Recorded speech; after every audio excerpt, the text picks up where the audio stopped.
Early childhood educators hold a special place in the world. You nurture young minds. You spark a love for learning.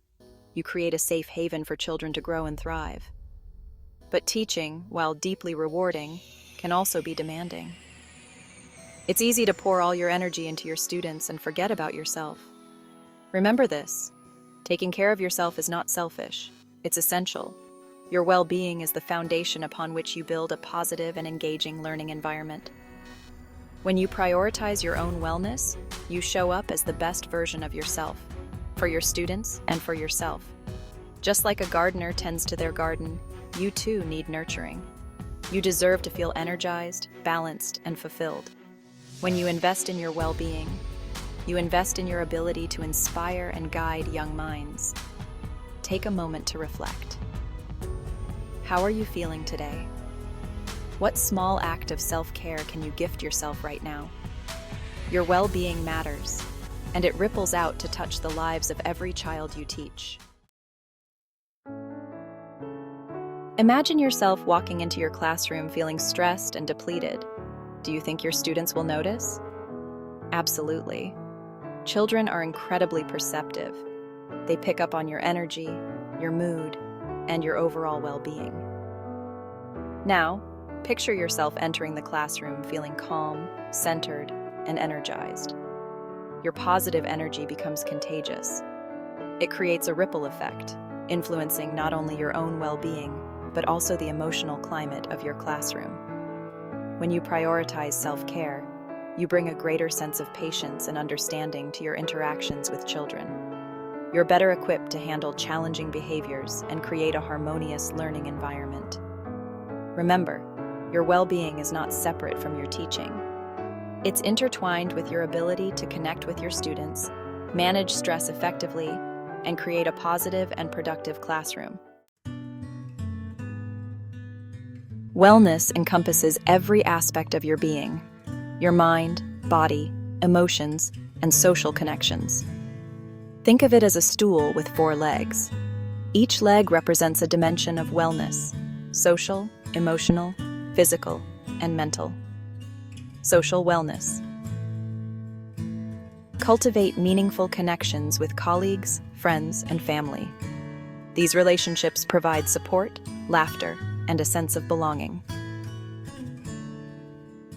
Emotional wellness. Acknowledge and process your emotions in healthy ways. Practice self-compassion and seek support when needed.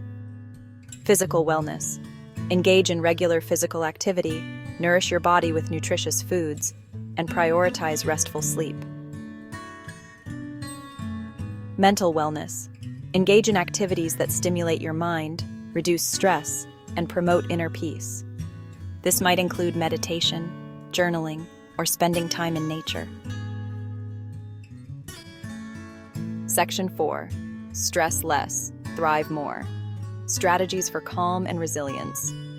Let's face it, stress is a part of life, especially in a demanding profession like early childhood education. But chronic stress can take a toll on your physical and emotional health. The key is to develop healthy coping mechanisms to manage stress and build resilience. Take a few minutes each day to simply be present. Focus on your breath, notice the sensations in your body, and observe your thoughts without judgment. Movement is magic for stress reduction. Engage in activities you enjoy, whether it's a brisk walk, dancing, or yoga. Spending time outdoors has a profound effect on reducing stress and boosting mood. Even a few minutes in nature can work wonders.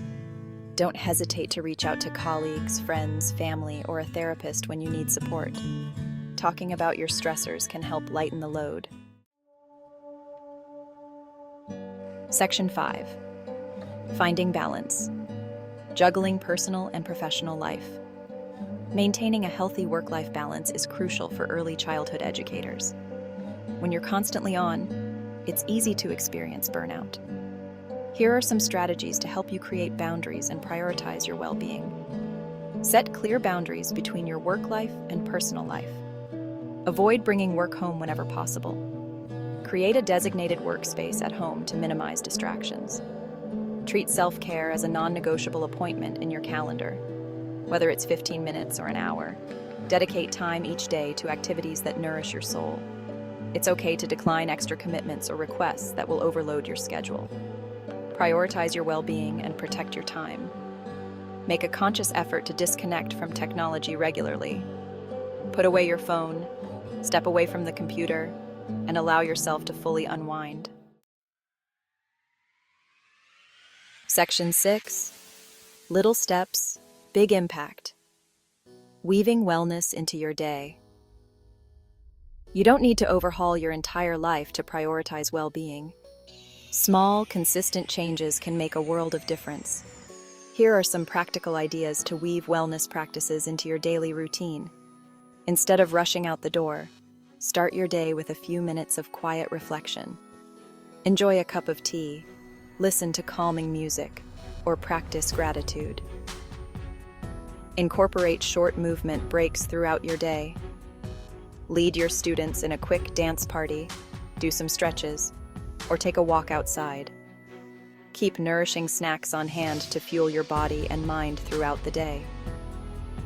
Think fruits, vegetables, nuts, and seeds. Take a few minutes each evening to write down 3 things you're grateful for. Focusing on the positive can shift your perspective and boost your mood.